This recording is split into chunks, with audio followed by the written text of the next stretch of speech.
Hello everyone, welcome to English Shorthand classes. Exercise 49. Get ready for the dictation. Start. The credit movement in this country started in 1904 and it had its own difficulties since the last several decades. Stop. The main problem regarding cooperative credit has been that it has been untimely and inadequate. Stop.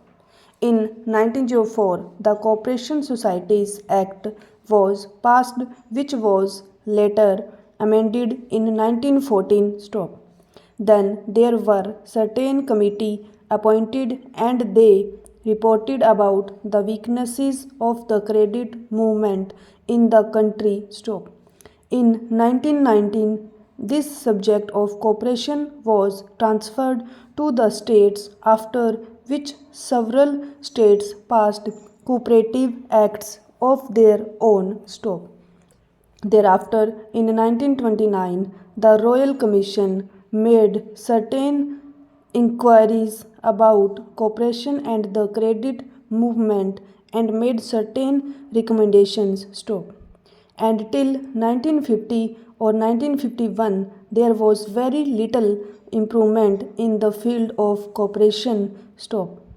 In 1951, the Reserve Bank of India appointed the Rural Credit Survey Committee, which brought out its report in 1954. Stop.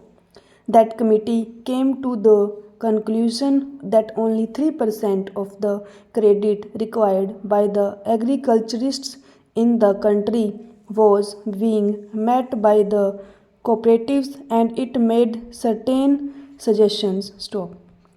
It suggested that there should be an integrated credit structure in the country and said that there should be share participation by the government in the cooperative societies. Stop.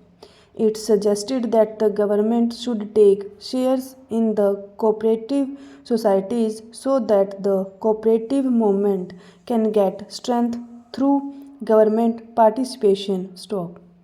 The second recommendation made by the Rural Credit Survey Committee was that there should be linking of credit with marketing, processing, consumers, storage, and all other fields of activity so that credit will develop marketing, consumption, processing, etc.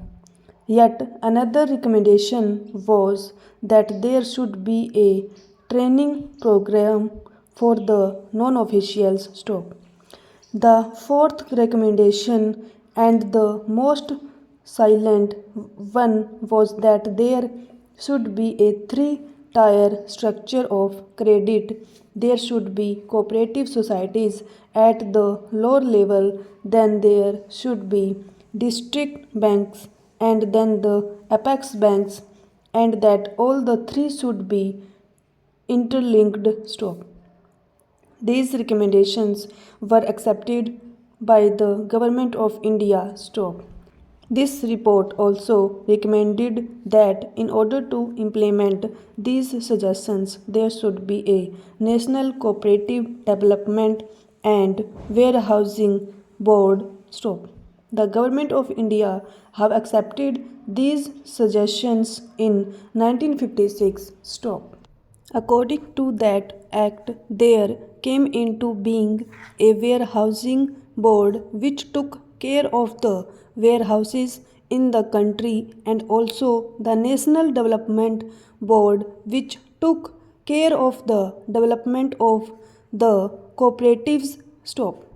It was first thought that the two boards should be worked out under two different acts, but as both the subjects were administratively under one ministry at that time, namely the Ministry of Food and Agriculture, it was thought proper at that stage that the same act should administer the National Development Board and the Warehousing Corporation. Stop. Thereafter, a separate Department of Corporation was created and attached to the Ministry of Community Development, now called the Ministry of Community Development, Panchayati Raj and Corporation. And it was decided by the government in 1960 that there should be two separate acts, one for Cooperative Development Board and the other for warehousing.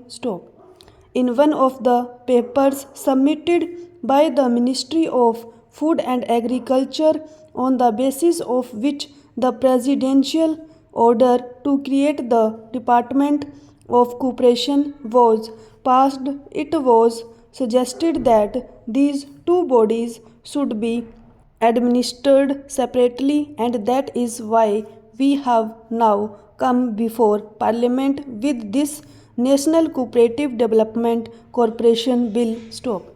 The other bill relating to the warehousing corporation will come up through the Ministry of Food and Agriculture after the bill is passed. Therefore, sir, the present bill is only an amending bill, and opportunity has been taken to have some minor amendments made in the bill. Firstly, the original act covered only agricultural produce, and agriculture produce had been defined in that act. And now, besides agricultural produce, any notified commodity is also being included.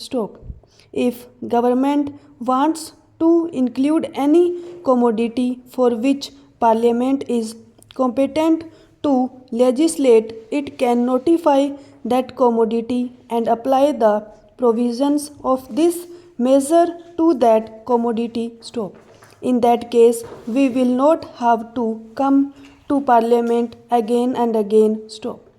Any commodity which is in the concurrent list and for which Parliament can legislate can be notified by government for the application of these provisions. The second amendment is about the functional committees. In the present act, there is no provision for functional committees.